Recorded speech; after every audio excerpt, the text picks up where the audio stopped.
베드로가 입을 열어 말하되 내가 참으로 하나님은 사람의 외모를 보지 아니하시고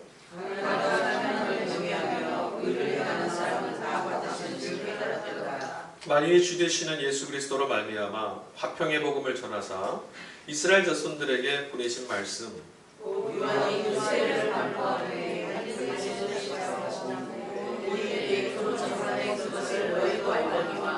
하나님이 나사렛 예수에게 성령과 능력을 기름 붓듯 하셨음에 그가 두루 다니시며 선한 일을 행하시고 마귀에게 들린 모든 사람을 고치셨으니 이는 하나님이 함께 하셨습니다.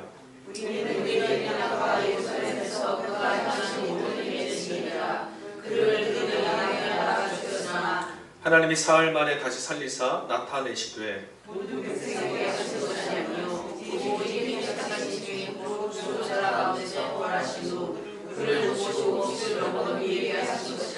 우리에게 명하사 백성에게 전도하되 하나님이 살아있는 자와 죽은 자의 재판장으로 정하신 자가 곧 이 사람인 것을 증언하게 하셨고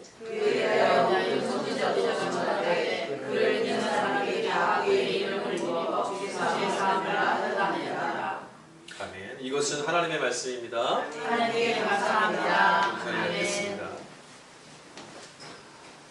할렐루야. 아멘. 오늘 이 자리에 함께 하신 여러분들 주님의 은혜가 여러분의 삶의 자리에 늘 함께 하기를 주의 간절히 축원합니다. 오늘 부활절입니다. 아마도 지난 고난주간을 고난한 이 땅의 삶의 자리를 통과하신 분이라면 이 부활의 아침이 사뭇 다른 기쁨으로 아마 경험될 것 같습니다. 우리 이 시간에 함께 다시 한번 인사했으면 좋겠어요. 앞뒤 좌우의 분들께 이렇게 한번 외쳐봅시다. 예수께서 부활하셨습니다. 예수님께서 부활하셨습니다. 할렐루야. 오늘은 기독교 신앙, 우리 기독교 신앙 안에 있어서 가장 기쁘고 예수를 주로 믿고 따르고 있는 그리스도인들에게서 가슴 벅찬 날입니다. 죽은 사람이 다시 살아왔다고 하니 얼마나 놀라운 일입니까? 그렇죠, 여러분? 죽은 사람이 다시 살았어요. 게다가 이 사건은 하나님이 나사렛 예수에게 이루신 놀라운 역사였음을 성경은 말해주고 있습니다.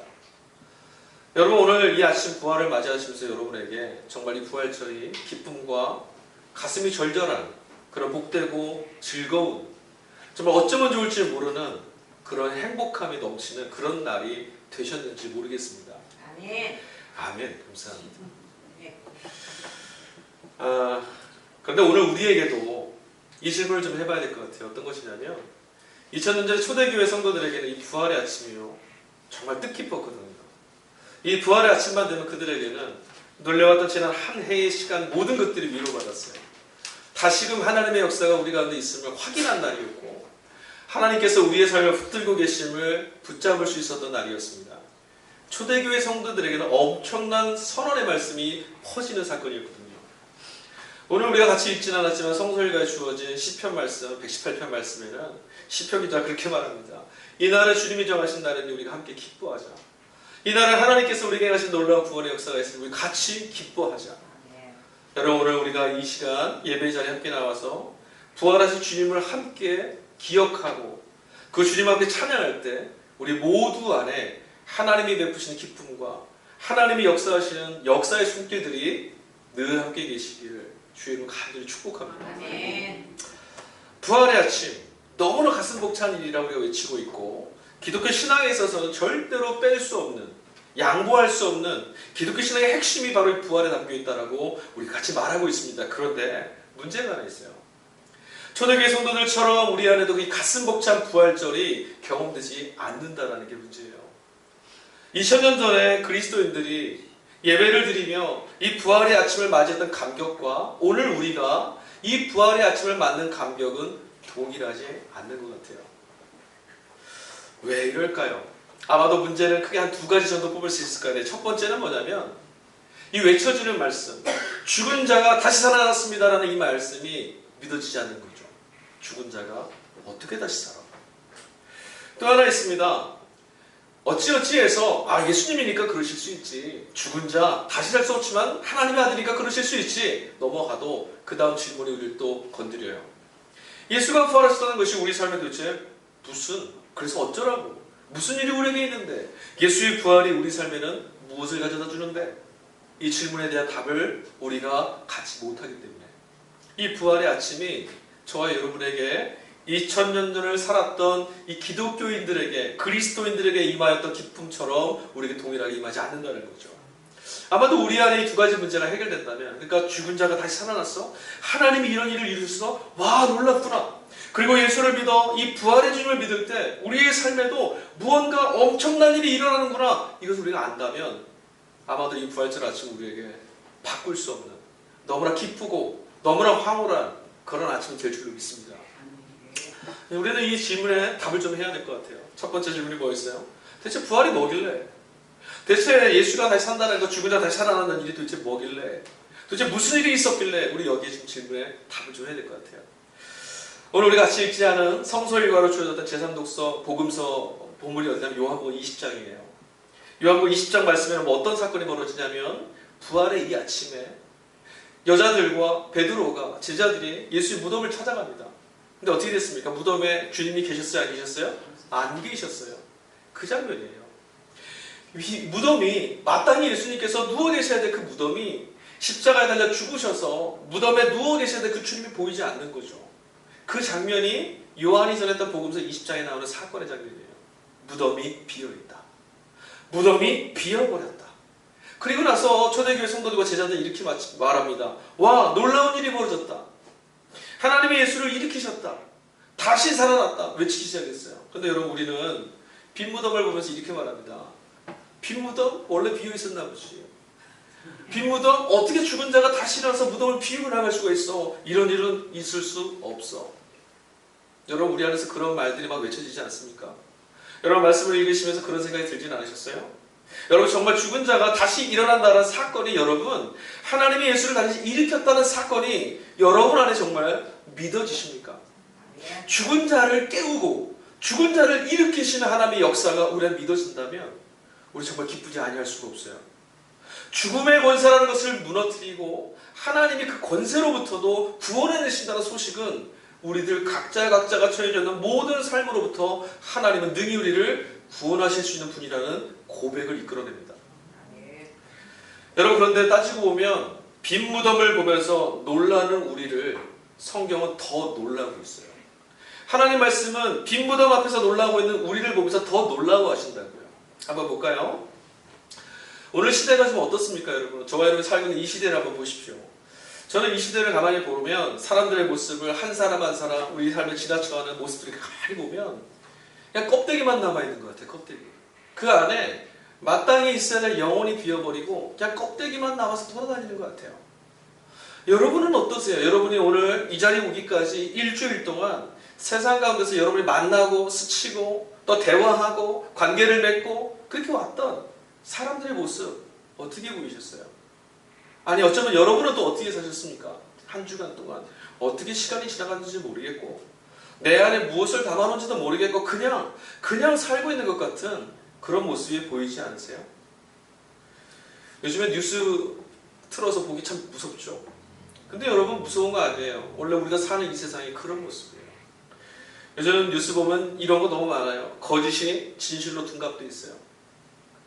진실을 말하는 것, 진리가 오히려 덮여지고 거짓이 진실을 조롱해요. 그뿐입니까? 사람들을요, 돈 몇 푼 때문에 사냥하듯이 사람의 생명을 취하는 것도 있어요. 뉴스를 보다 깜짝 놀랐어요. 어떤 영상을 봤는데 사람을 추적하면서 계속 사냥하듯이 먹잇감을 노리는 사람처럼 쫓아가서 결국 그를 해해요. 죽이고 버려두고 돈 몇 푼 들고 가요. 양심의 가치에 받지 않아요. 온갖 더러운 범죄가 우리가 사는 이 세상을 막 짓누르고 있지 않습니까? 어떻게 저럴 수가 있지? 어쩌면 저렇게 사람이 저렇게 살 수가 있어? 이런 모습도 너무 많지 않아요? 도대체 그런 사람들을 보면서 우리가 야, 사람답게 산다, 이렇게 사는 사람들이 많구나, 이렇게 말할 수가 있습니까? 뭔가 빠져버린 거 아니에요? 정상이 아니지 않습니까? 뭔가 문제가 생긴 거예요. 부끄러움 우리에게 아닙니다.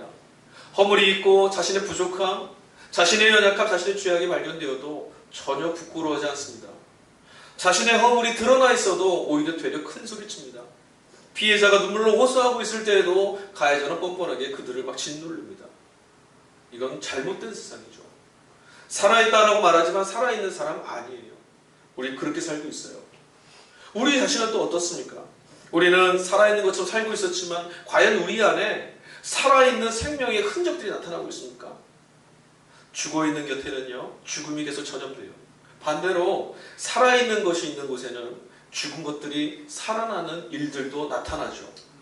그럼 우리 질문해 봐야 돼요. 과연 내가 있는 곳에, 내가 서 있는 그곳에 살아있음을 이야기할 수 있는 일들이 있었는가? 여러분, 우리 그리스도인들은요, 그냥 한 주간 동안 어떻게 살까? 나 어쩌면 좋을까? 이것으로 문제 삼고 해결하는 그런 사람들 아니에요. 그리스도는 어떤 사람들이냐면 하나님이 우리에게 담아놓으신 그 생명을 가지고 죽음이 있는 곳에 가서 죽음의 그림자를 몰아내고 생명의 소식을 전하고 넘어져 있는 것들을 일으켜 세우고 생명이 사라진 그 자리에 생명을 나눠줄 수 있는 것. 우리는 이것을 붙들고 살아가는 사람들이거든요. 근데 우리 그렇게 살았나요? 그저 돈이면 다 된다라는 세상 속에서 우리도 어쩔 수 없으니까 그냥 그렇게 살아야 되니까 그런 사람들이 사는 세상을 나도 살고 있으니까 어쩔 수 없어요. 이렇게 살진 않았습니까? 어쩌면 우리에게 주어졌던 일들, 상황, 환경 별 수 없어. 그냥 이렇게 사는 거야. 내일? 아니야. 똑같을 거야. 좌절하고 포기하고 체념하면서 그냥 오늘 하루 어찌어찌 산 거. 그게 우리 지난 시간 아니었나 질문해보지 않을 수가 없어요. 여러분, 우리는 영혼을 빼앗긴 채 영혼이 비어버린 것처럼, 아니 죽은 사람처럼 살아가고 있는지도 모르겠어요. 실제로 죽어있는 것처럼 사는 사람들 곁에는 정말 죽음의 일들이 나타나요. 우리가 목격하고 있는 세상이 그것을 증거해줍니다. 예수의 빈 무덤, 우리 그 앞에 섰어요. 그래서 이렇게 말합니다. 무덤이 비었다. 예수는 어디 갔는가? 근데 부활하신 주님 우리에게 이렇게 물어요. 너희들은 빈 무덤 같은데 너희들의 영혼은 도대체 어디 있냐? 너희들의 살아있는 영혼은 어디 있느냐? 질문하고 계시다는 거예요. 성경은 우리에게 무슨 말을 하시는 줄 아세요? 빈 무덤 사건 앞에서 도대체 이 일들이 어떻게 일어납니까? 예수 어디 갔습니까? 이런 일이 어떻게 가능합니까? 따져묻는 우리에게 하나님 말씀은 다시 이런 질문을 되돌리는 거예요. 빈 무덤만 남아있는 너희, 과연 너희 안에 있는 살아있는 것은 어디 있느냐? 예수의 빈 무덤은 오늘 부활절 아침에 우리가 봐주시는 예수의 빈 무덤은 이것이 사실이냐 아니냐 그것을 논증하고 증명해내는 자기 먼저가 아니에요. 이 빈 무덤은 예수의 부활은 우리에게 이 질문을 먼저 던지는 거죠. 과연 우리는 비어있는 무덤 같은 자인가? 과연 우리는 살아있는 자인가? 무덤 밖으로 뛰쳐나온 하나님의 사람인가? 과연 우리는 죽음이 지배하는 권세 속에서 하나님이 다시 살리신 삶으로 뛰쳐나온 사람인가? 이 질문에 먼저 답을 해야 되는 거예요. 우리는 비어버린 영혼을 채우는 법을 모릅니다. 우리 비어버린 이 영혼을 어떻게 채워야 될지 알지 못해요. 여러분, 무엇으로 우리 안에 비어져 버린 이 공간을 채울 수 있겠어요? 세상이 우리에게 주는 답들로 사람의 영혼을 채울 수 있겠습니까? 돈을 많이 벌면 그 안에 생명이, 그 안에 영혼이 풍성해질 수 있을까요? 그가 하고 싶은 일을 다 하면, 그가 원하는 일들을 다 이루면 영혼이 풍성해집니까? 그 곁에 살아있음의 이야기들이 같이 전해질 수 있어요? 그렇지 않아요. 이렇게밖에 살 수 없다라고 말하는 세상은 우리로 하여금 끊임없이 빈 무덤대라고 말하는 거예요. 여러분, 하지만 예수님은 어떻습니까? 오늘 우리가 만나는 예수의 빈 무덤은 우리에게 무엇을 말합니까? 오늘 같이 읽었던 사도행전 말씀 44절을 보면 이런 말씀이 있어요. 우리가 분명한 메시지를 던지죠. 그를 믿으면 구원받는다. 그는 빈 무덤에 계시지 않다. 그는 지금 살아서 살아있는 자들과 함께하고 있다. 그 살아있는 자들과 함께 하시는 예수 그리스도를 믿고 따를 때 너희도 빈 무덤 밖으로 나와 살아계신 주와 함께 살아있는 자가 될 수 있다. 죽음으로부터 구원받아 하나님이 이끌어 하시는 역사를 만날 수 있다. 본문은 그렇게 말하고 있어요. 여러분, 빈 무덤 앞에서 머무시겠습니까? 아니면 빈 무덤을 떠나 계시는 주님을 찾아 주님과 함께 걸어가시겠습니까? 여러분의 인생을 누구에게 의지하며 살겠습니까? 빈 무덤가에서 배회하면서 여기서 벗어날 수 없어. 인간은 어쩔 수 없는 거야. 우리 이렇게밖에 살 수 없어. 이렇게 되뇌이시겠습니까? 아니면 하나님이 이렇게 세우신 그분, 빈 무덤가에 같이 머물 수 없어. 살아있는 사람들을 찾아 떠나신 예수 그리스도와 함께 그분의 손을 붙잡고 살림의 삶을, 하나님의 역사하시는 삶으로 여러분 나아가시겠습니까? 오늘 부활의 아침에 우리에게 선택을 강요하시는 하나님의 말씀이에요. 여러분 어디에다 마음을 돌리시겠어요? 여러분 예수의 부활이 우리의 삶에 도대체 무엇을 가져다 줍니까? 여러분 우리 꼭 기억할 게 있습니다. 이 부활절은 모든 세상의 교회들이 함께 기쁨의 예배를 드린 이 부활절 아침은요, 단순히 경축일이 아니에요. 여러분 예수님이 2000년 전에 죽음 가운데서 부활하셨다, 이것을 외치는 것은 부활절의 예배의 정신이 아니에요. 이 부활절 아침에 우리 예배는 무엇을 담아야 되냐면, 예수 부활하셨습니다. 그 예수와 함께 우리도 다시 살았습니다. 이걸 외치는 거거든요. 부활하신 예수님이 우리를 건져내시고 붙들어 주시고 삶의 걸음을 인도해 주신다. 그가 우리를 죽음에서부터 살리는 사람으로 부르셨다. 예수가 부활하셨으니 나도 하나님이 이렇게 세우신다.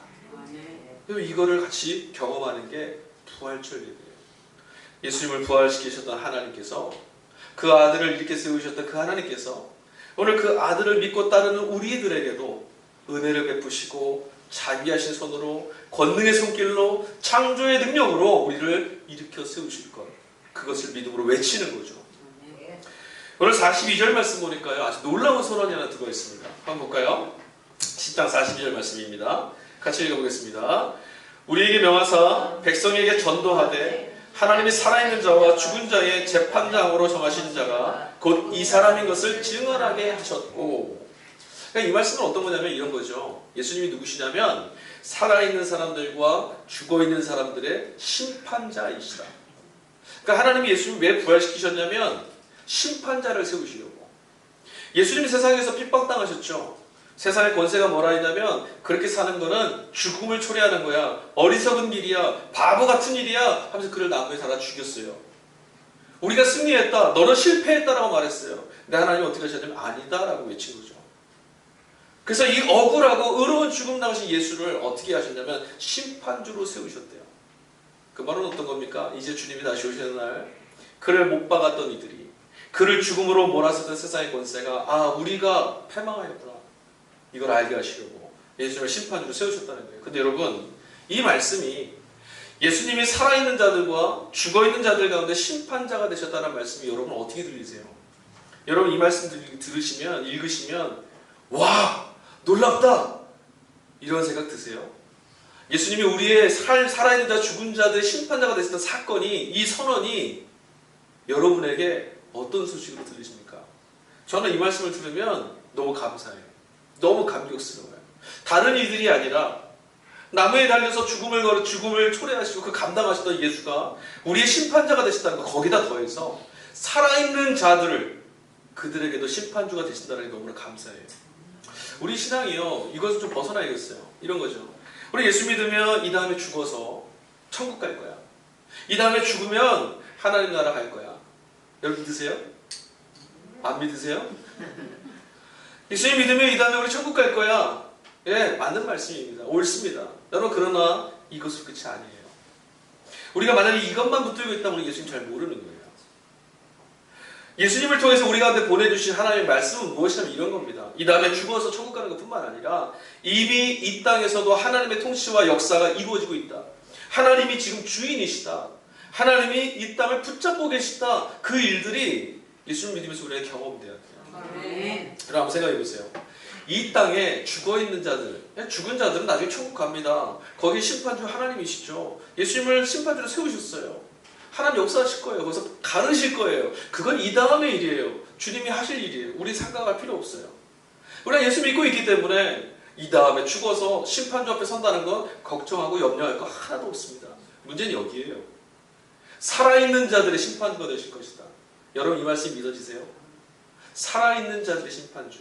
여러분 이 세상이 이렇게 멀쩡한데요? 이 세상에 악을 저지른 자들이 이렇게 잘 살고 있는데요? 정말 예수께서 살아있는 자들의 심판주이십니까?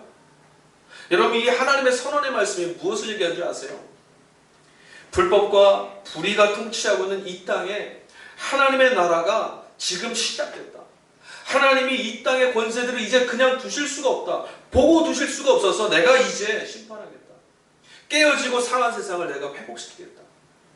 이거 외치시는 거예요. 믿어지냐 안 믿어지냐요? 아니요. 여러분 삶을 한번 돌아보십시오.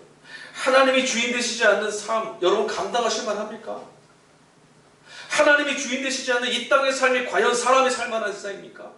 빈 무덤 아닙니까? 비어버린 아무것도 존재하지 않는 그런 깨진 무덤 같지 않습니까? 여러분 우리는 한 주간을 살면서 왜 이렇게 고통스럽습니까? 왜 이렇게 힘이 들고 왜 매일매일 꺾이고 넘어지면서 좌절합니까? 왜 체념하기도 하고 왜 나는 아무것도 할 수 없다라고 낭망합니까? 무엇이 있으니까 무엇이 없으니까 왜 우리 그때마다 무너지고 흔들리죠? 어떤 사람은 무엇이 있으니까 나는 없으니까 좌절스러운 그런 일들을 왜 우리는 늘 경험해야 됩니까? 무엇 때문이죠? 하나님의 통치가 깨진, 하나님이 이곳에서 역사하시지 못하게 하는, 하나님의 자리를 내몰았던 우리들의 주인의 자리가 오늘 이 땅의 불법을, 이 땅의 고통을 초래하고 있지 않습니까? 억울하고 아프고 슬프고 괴롭고 절망스러운 일, 여러분 지금 별로 안 슬프시죠? 별로 안 괴로우시죠? 그러니까 이 일이 별 대수롭지 않게 보이시죠? 세상은 고통의 천지예요. 슬픔과 좌절 가득합니다. 세상에는 눈물이 가득 차 있어요. 절망 가득 차 있습니다.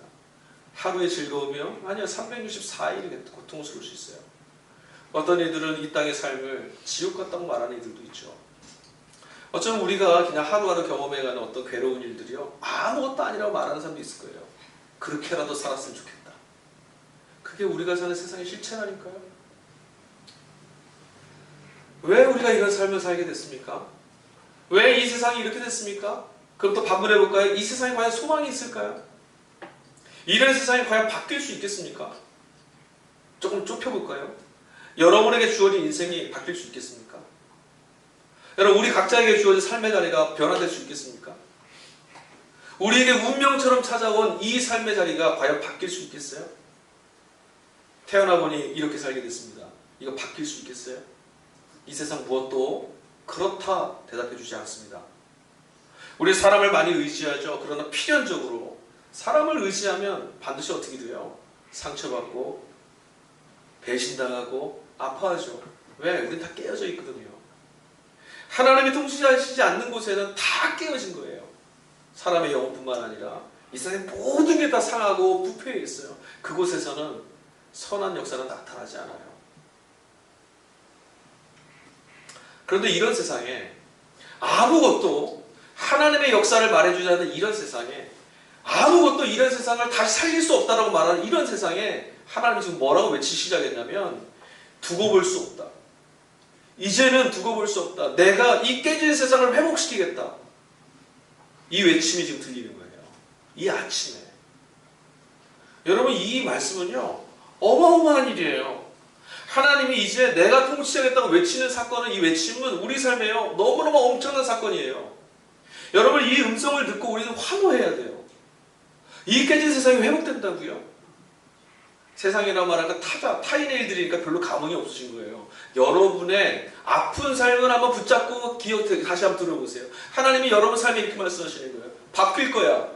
내가 그냥 둘 수 없어. 너희들 감당 못하는 삶? 이게 어쩔 수 없다고 사는 그런 인생? 이제 내가 그 고통의 멍에를 벗겨줄게.